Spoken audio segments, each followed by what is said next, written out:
ஆலயத்திற்கு சென்று அங்குள்ள விநாயகப் பெருமானை மனதார வணங்குங்கள். அதன் பிறகு வீட்டிற்கு வருகை தந்து வீட்டில் உள்ள விநாயகப் பெருமானின் உருவப்படத்திற்கு முன் விளக்கினை ஏற்றுங்கள். அந்த விளக்கில் ஒரு ஏலக்காயை இட வேண்டும். விளக்கில் இடுவதற்கும் முன் அந்த ஏலக்காயை உங்களது உள்ளங்கையில் வைத்து உங்களது கோரிக்கையை விநாயகப் பெருமான் முன் சமர்ப்பணம் செய்யுங்கள்.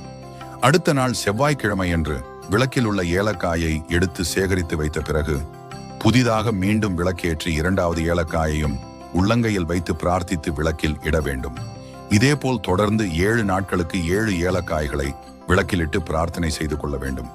7வது நாள் பிரார்த்தனை செய்து நிறைவடைந்தவுடன் 21 ஏலக்காய்களை கொண்டு மாலையாக தொடுத்து அதனை அருகில் உள்ள ஆலயத்திற்கு சென்று விநாயகப் பெருமானை வணங்கி அந்த மாலையை விநாயகப் பெருமானுக்கு சாற்றிவிட வேண்டும். அதன் பிறகு உங்கள் கைகளில் இருக்கும் விளக்கிலிட்ட 7 ஏலக்காய்களை அருகில் உள்ள ஓடும் நதியிலோ அல்லது சிவாலயங்களில் உள்ள குளங்களிலோ விட